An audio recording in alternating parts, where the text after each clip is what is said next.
多いところではですね、200ミリを24時間で超えるといったようなところも出てきそうです。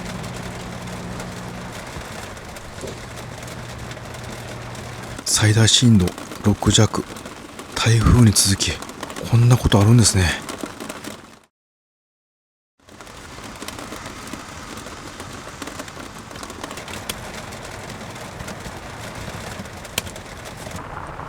2年前から計画していたプロデュースキャンピングカーが完成しました。自分ならこうしたいを詰め込んだコンパクトキャブコンです。一番のこだわりは新発想の半常設ベッドです。全長5メーター未満ですが、マルチルームにトイレ、シャワーを完備しています。動画の公開予約が完了し、今から東京の発表会イベントへ向かいます。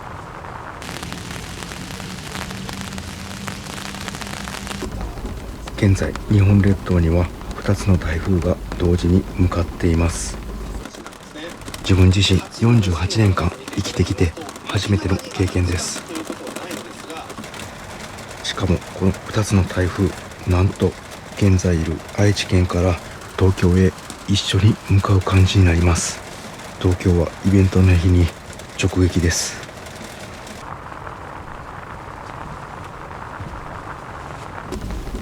少しコインパーキングで仮眠して明け方出発します。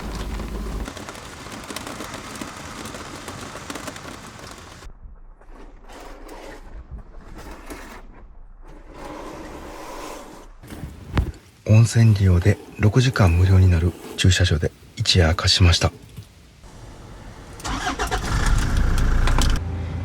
一時的に雨が止んでいます。今のうちに距離を伸ばしておきます。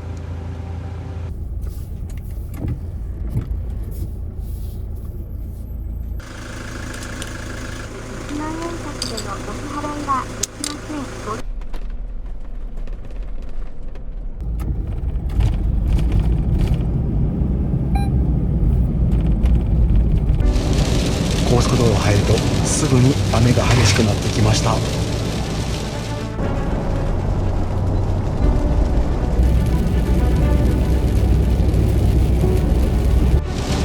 どんどん台風との距離が近くなってきています。スマホには高速道路通行止め情報が入ってきています。本来120キロ区間ですが、80キロの速度制限がかかっています。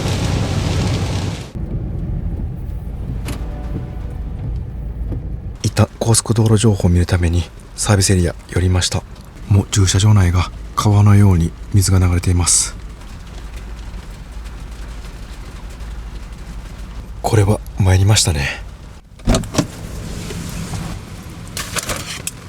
風はまだそこまで強くないですね。これ天候によっては最悪東京行き中止になるかもしれません。まずは車内で高速道路の情報を把握します。ダブル台風がどんどん本州に近づいてきています。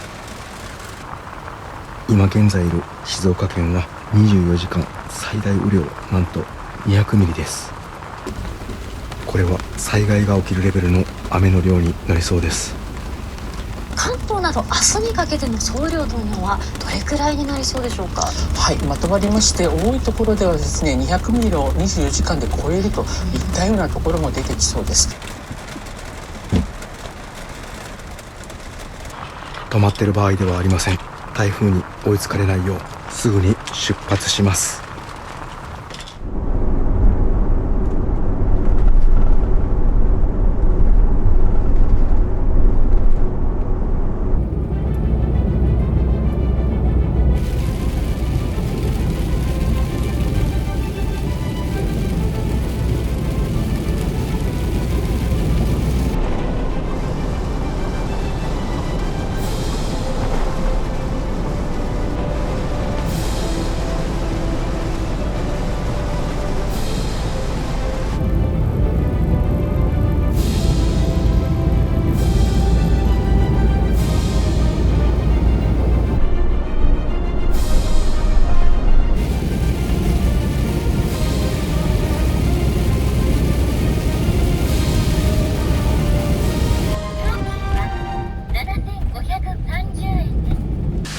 八王子インターチェンジ降りてすぐあったセブンイレブンに泊まりました。さすが東京、すごい派手ですね、看板が。いやほんと無事東京着いてホッとしています。この青いのが雨雲なんですけど、ちょうど雨雲から逃げてきました。でこの雨雲がまたこう東京の方にやってきます。いわば台風から逃げてきた感じですね。で八王子には深夜4時ぐらい急接近するようです。でもう一個の方は明日の5時頃ですね。なので明日東京は2個の台風が来ます。高速道路がねすごい視界悪くて、事故がもう5、6件ありました。なんかすごい肩に力入っていたんで、いつも以上に疲れました。いや明日なんですけど、ここから5分ぐらいのところにイオン八王子滝山というのがあるんですけど、そこの日本特殊ボディさんのお店で行われます。なので今日はもうこの辺で車中泊します。でそのイオンの横に道の駅八王子滝山というのがあります。東京唯一の道の駅で、口コミ見たらいつも車中泊の車でいっぱいだそうです。でもさすがに今日はダブル台風なんで誰もいてないんじゃないかなと思います。でもし行ってみていっぱいだったら近くのコインパーキングで車中泊します。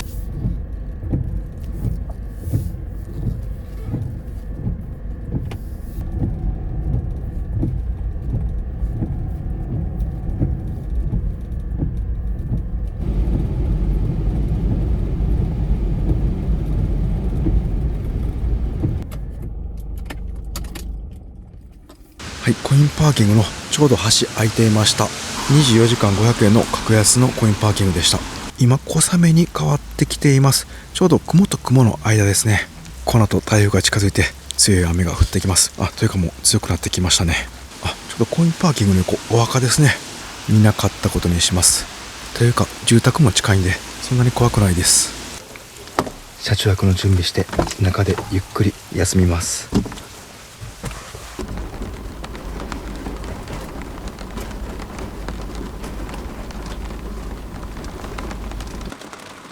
時折横殴りの雨になるので一瞬でびしょびしょになってしまいます。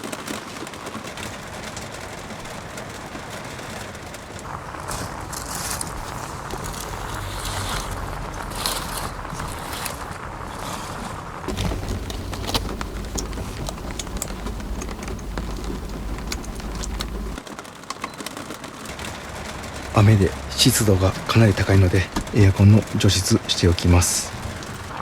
長時間走ったので走行充電でバッテリーは 85% まで回復しています。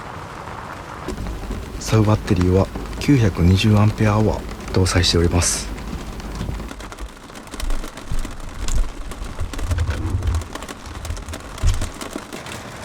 今日はリアベッドではなくてお一人様仕様片側ソファーベッドモードにしています。清水タンクは約60リッターきれいなお水を入れてきました。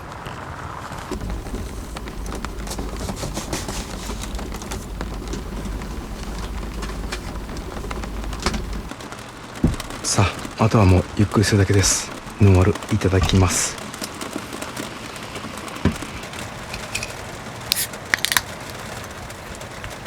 カーキャンパイ。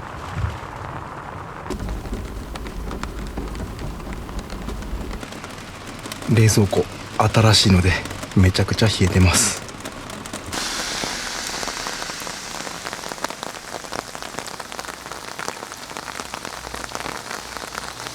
発生。警察官が見守る中、車は水深が浅い場所をゆっくり走ります。今回のダブル台風は風よりも雨雲が猛威を振るっているようです。とその時思ってもみないことが起きました。めっちゃ揺れた。地震？スマホの通知来てます。緊急地震速報、山梨県で地震発生。またちょっと余震で今揺れました。最大震度6弱。台風に続きこんなことあるんですね。地震発生が山梨県で、今いてるのが八王子なんですぐ隣なんですよね。震度4か震度5弱ぐらいでした。震度6弱、山梨県心配ですね。余震に備えて警戒しつつニュースをチェックしておきます。はい、あれから2時間ぐらい経ちました。大きい揺れは発生の時1回だけでした。ちょっと落ち着かないんですけど、とりあえずシャワー入ってもう今日は寝ます。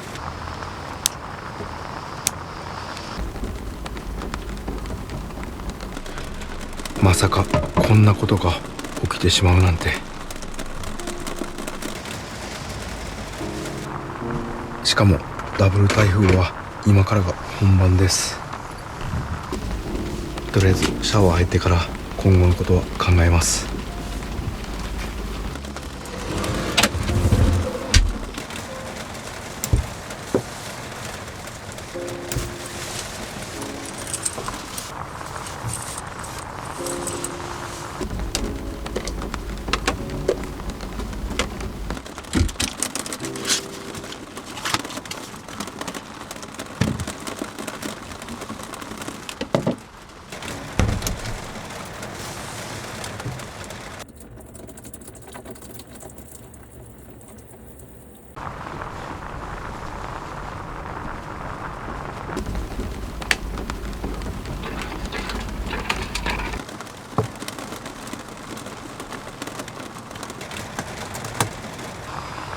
今日は雨でたくさん濡れたんでさっぱりしました。運転でかなり疲れたので明日の朝ご飯いただきたいと思います。家からオートクッカー2種類持ってきました。明日の朝ごはんは自動調理を駆使して楽したいと思います。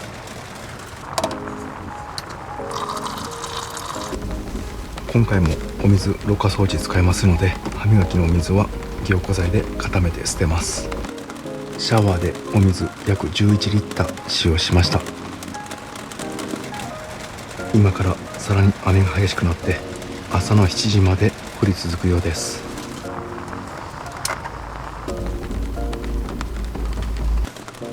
明日のキャンピングカー発表イベントの中止連絡は来ていません。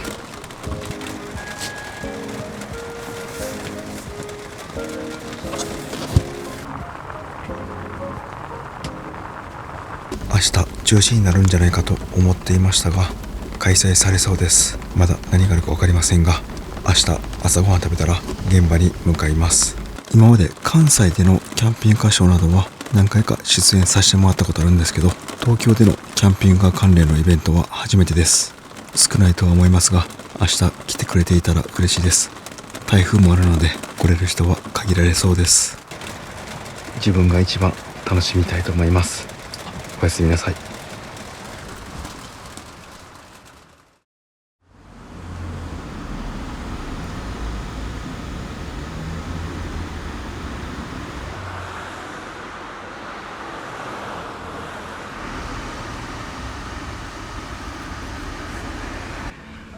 おはようございます。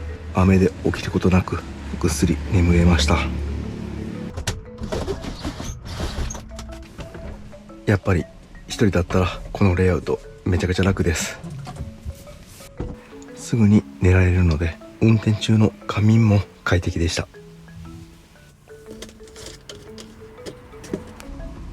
大好きなブラックコーヒーに尿路結石予防無調整豆乳を入れます。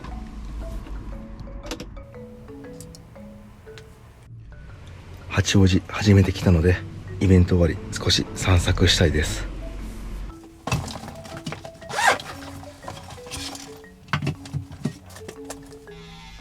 まずは身だしなみを整えていつでも動けるようにしておきます。身支度している間にホットクックで味噌汁自動調理します。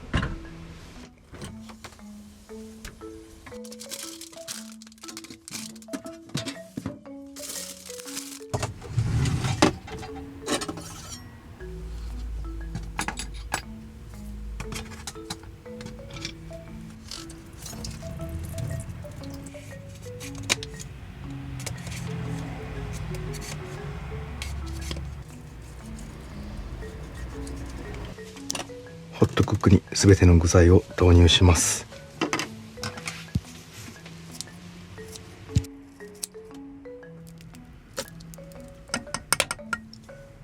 かき混ぜバトル、こちらが味噌汁を勝手にかき混ぜてくれます。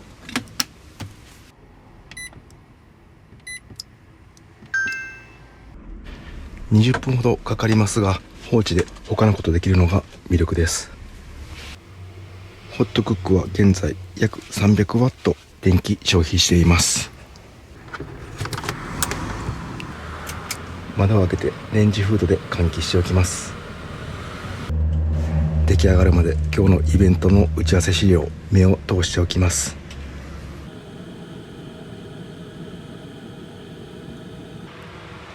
おかずとご飯は電子レンジで温めます。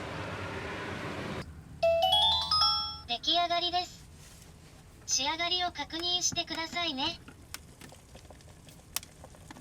加熱の延長ができますよ。グツグツと美味しそうな味噌汁ができました。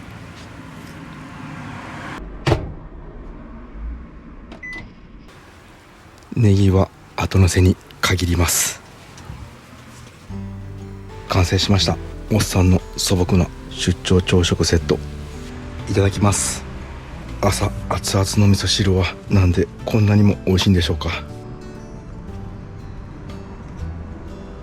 昨日は不安な夜を過ごしましたが、朝食食べたら元気になってきました。やっぱりご飯の効果ってすごいですね。ごちそうさまでした。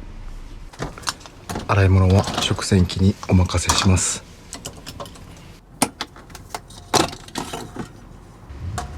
ホットクックはミニサイズなので食洗機に入ります。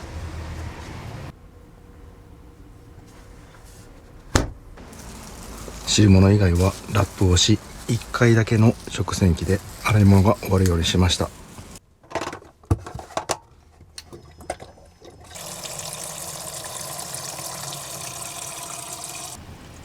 食洗機のお水は 3.2 リッター必要です。少しあったかいお湯を入れると消費電力が低くなります。あとは放置で乾燥まで行ってくれます。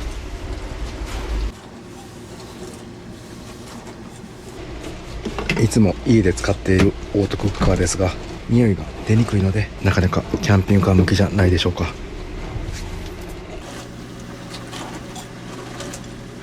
はい、すべての片付けが完了しました。それでは NTB 八王子店へ向かいます。もう雨は完全に止んでいます。一つ目の台風が過ぎて二つ目が迫っています。今日の8時頃一番接近するようです。雨雲レーダー見ると日本のちょうど南側ですね、少し雨がずれているようです。昨日の地震の被害も気になりますが、もう出発します。今日の夜余震への警戒と台風接近とさらに荒れそうな気もします。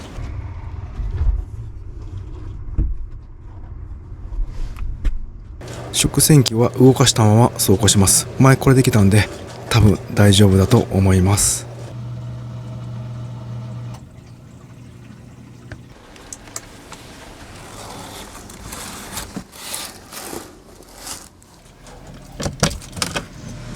さあ今日の宿代はいくらでしょうか。はい、表示通り500円でした。助かります。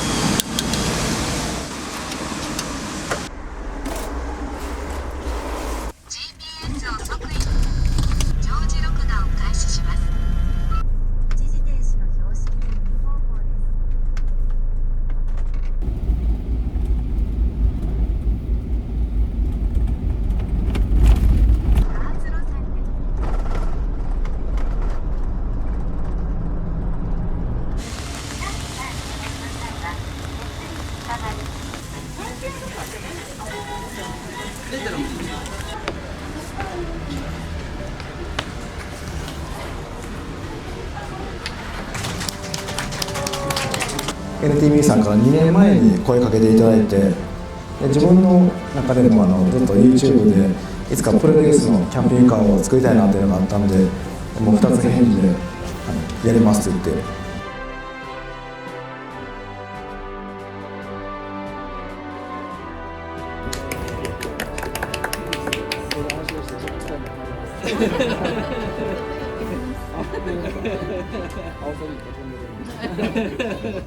はい、無事終わりました。ここちらが実際のプロデュースしたキャンピングカーになります。これ半常設ベッドで、これが上がってベッドになります。でこちらマルチルームで、ここにスライド収納式のトイレが出てきます。いやいいですね。やっぱりここにマルチルームがないんですごく広く感じます。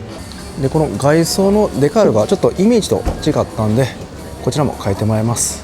はい、これが今ちょっと新たにデザインしてもらったデカールです。ちょっと落ち着いた色にしてもらいます。あ、ここに T シャツ飾ってくれてます。ありがとうございます。はい、だんだん風が強くなってきました。台風が近づいてきています。どこか車中スポットを探して台風に備えます。でまた明日ですね、午前中トークショーありますんで、また戻ってきます。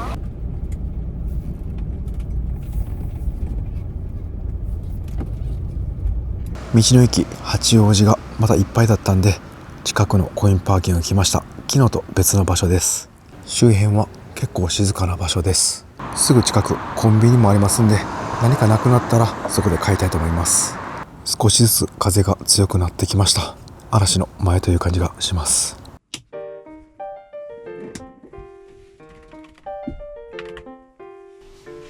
初めて来た知らない場所ですが、我が家に帰ってきた、そんな感じがします。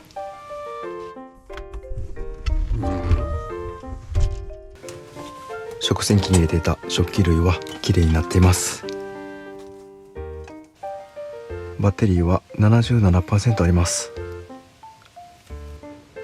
今日も気兼ねなく電気使っていけそうです。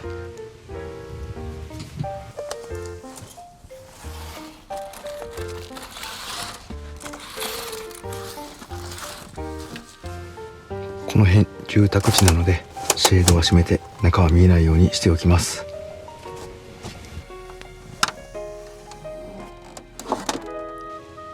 ニュースもチェックしたいのでテレビ見ながらノンアルコールビールいただきます。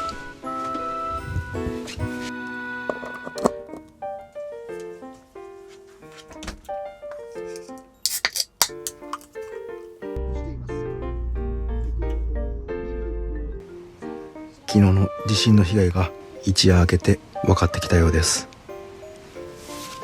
改めてダブル台風と地震一日まとめてくるとは思いもしませんでした。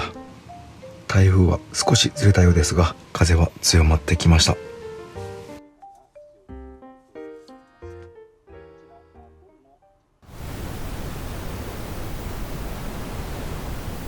今日も雨で体濡れたんでシャワー浴びたいと思います。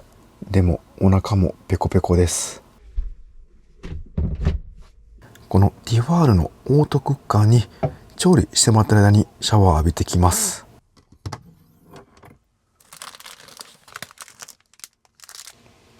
巨大な焼き鳥の缶詰とえのきの残りスパゲッティがありますので、全部入れて調理します。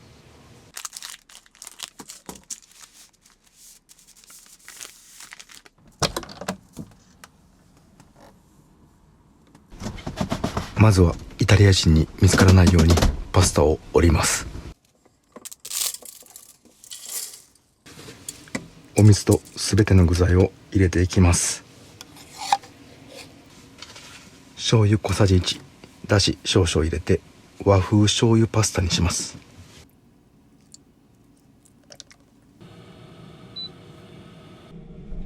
あとは20分後に出来上がります。調理してもらってる間にシャワー浴びます。20分なんでちょうどシャワータイムとしていいですね。広くはないマルチルームですが、スライドトイレ収納のおかげでシャワー時も十分な広さを確保できます。いや、しかし気持ちいいです。シャワー上がったらちょうど出来上がってました。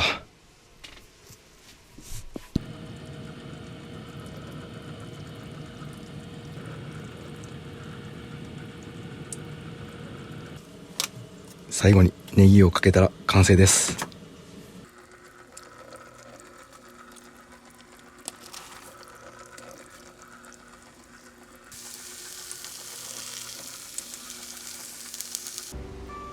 焼き鳥缶詰の和風パスタ完成。いただきます。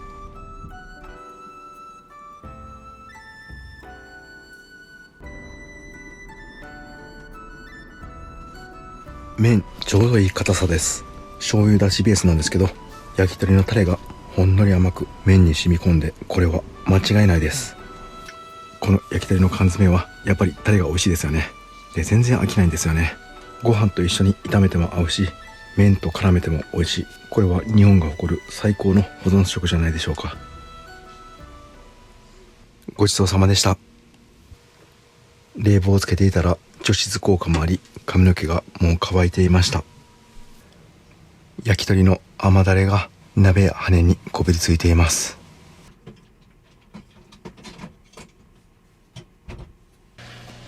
食洗機の洗浄力はかなり強力なんで、このまま洗ってみます。時折強風で少し揺れますが、もう寝ます。明日の入り時間は少し早くて、トークショー終了後に富山へ帰ります。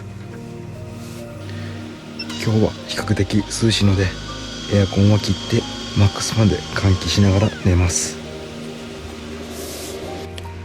このまま無事台風が通り過ぎることを祈りながら眠ります。今日はダブル台風だったんで人来ないと思っていたんですが、たくさんの人が来てくれました。本当にありがとうございました。初めて東京でイベントを行ったんですけど、関西とまた違う雰囲気ですね。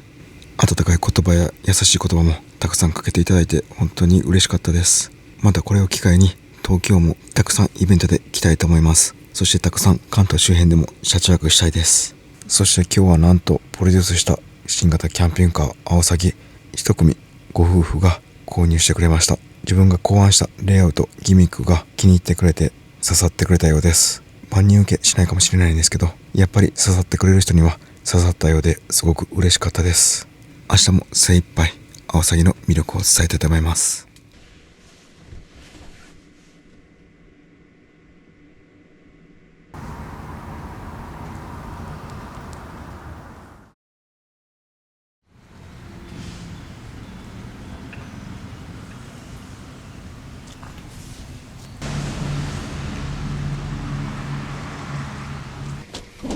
おはようございます。少し寝すぎました。急いで出発の準備していきます。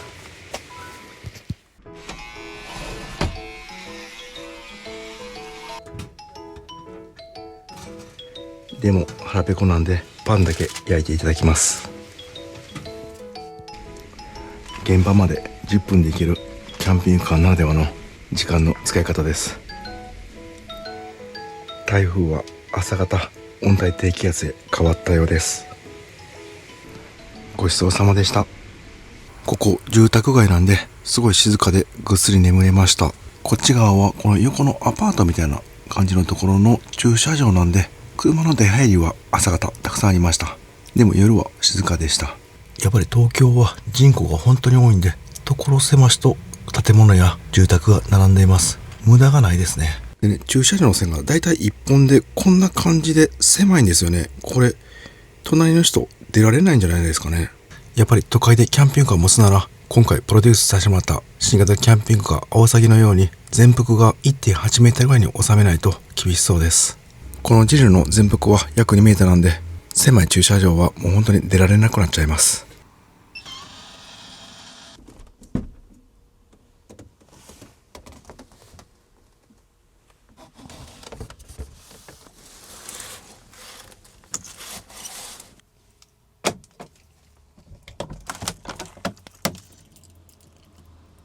邪魔にならないようにギリギリまで走りましたんで、かなり狭いです。本日の宿代いくらでしょうか。600円でした。東京は駐車場代高いイメージだったんですけど、八王子はまだ安いですね。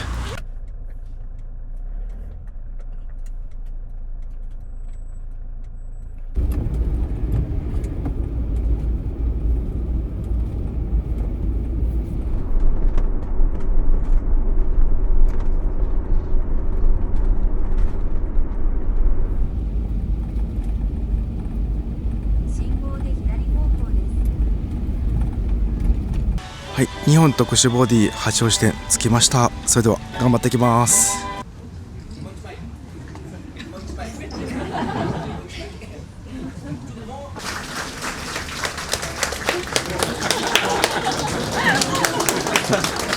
で、ピオさんは、まあ、インディーや、あとジルに乗られてますけど、ご自分でプロデュースしたアオサギは買われないんですか？また NTV さんと相談してその辺を決めたいなと思いますけど、よくよく分かっていただけるということで要検討で。すみません、ありがとうございました。ありがとうございます。ちなみに今日は売れました？売れてないですか？まだ。売れましたか？たくさん売れました。すごい。売れました。東京キャンピングカー車もお待ちしてます。わかりました。お願いします。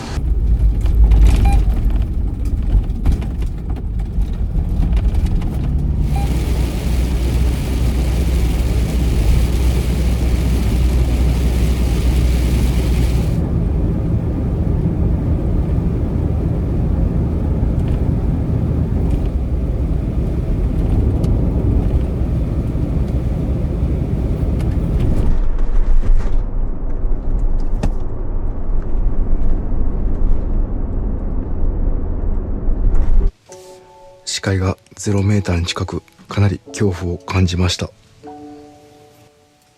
やはり山間部は天気が変わりやすく、一瞬で霧に覆われてしまいました。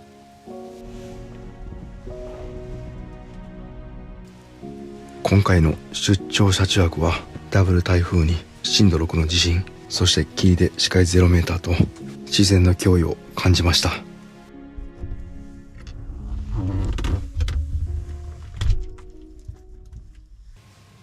しかしアオサギの発表会にたくさんの方が来ていただいて、人の優しさにも触れた車中泊でした。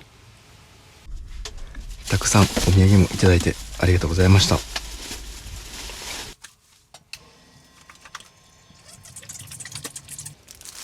八王子産の新鮮なお野菜、トウモロコシもいただきました。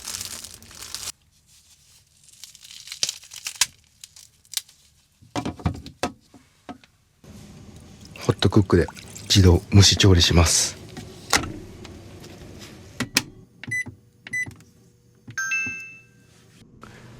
出来上がるまでシャワー浴びときます。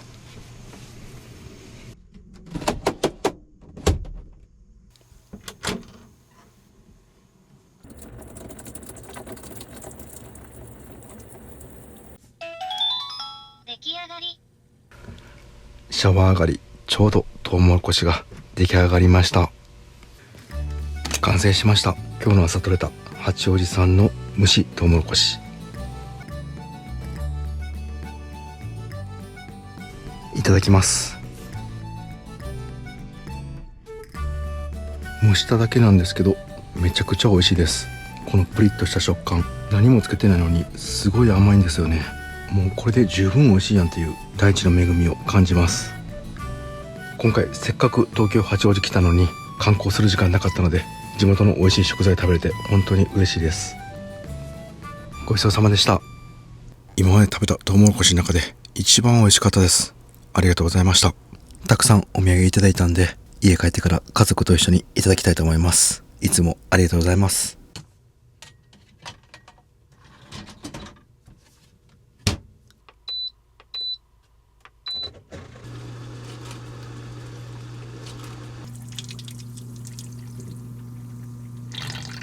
それでは眠ります。今回アオサギの発表会に行って本当に良かったです。もう初日2日目で5組ぐらい買っていただきました。で、買った方と直接お話しすることもできました。2年間 NTV のスタッフさんと打ち合わせを重ねて本当に必要な装備を詰め込んだんで、すごい嬉しかったです。反面すごく責任も感じました。まだお客さんに届くまで時間ありますんで、実際に自分が車中泊してみてブラッシュアップして最高の形に NTV さんと仕上げたいと思います。今回 NTV さんと一緒に仕事していろんなことが分かりました。キャンピングカービルダーさんの裏側も見ることができました。特にびっくりしたのが、営業の方も制作の方もかなり遅くまで仕事されてるんですよね。定時が過ぎても残業で仕事されてる方が多かったです。なんでかと聞きましたら、やはり納車待ってる方がたくさんいてるので、できるだけ早く納車できるように頑張っているそうです。もう6時、7時ぐらいになったら帰ってるものと思ってましたが、その時間過ぎてもたくさんの方が残って仕事していました。そして NTV さんの家具の精度がすごいいいので、聞いたら海外で出来上がったシェル、日本で最後組み立てるそうなんですが、チェック項目はなんと500個もあるそうです。なので製品のクオリティ高いんですね。しかも今回のようなイオンにできた八王子店のように、これから規模をどんどん拡大していくそうです。ただ店舗を増やすんじゃなくて、フェーズフリー、キャンペーンカーを災害でも使えるように、そして普段使いもできるようにいろいろ考えていて、行政とタッグを組んで社会貢献になる活動もしていってるそうです。なので日本のキャンピングカービルダーでこれからどんどん成長していって業界を引っ張っていく存在になると確信しました。これからの NTV さんの動きが楽しみです。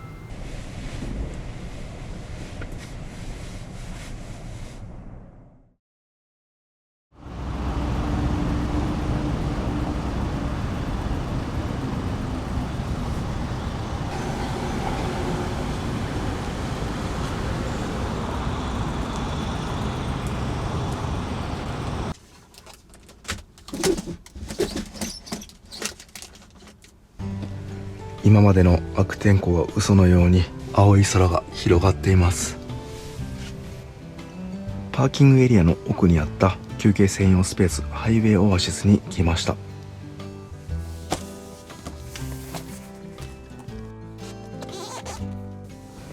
昨日は湿度が高かったので冷房をつけて寝ました。ソーラーパネルは600ワットに増設しているのでクーラーつけていても電気が増えていきます。まだまだ距離あるのでコーヒー飲んだら出発します。ジープに乗っている視聴者様にいただいた茅ヶ崎ワッフルもいただきます。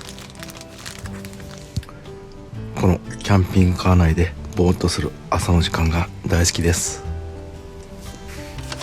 八王子ラーメンというのがあるそうです。これは家帰ってからの楽しみにしておきます。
無事富山県戻ってまいりました。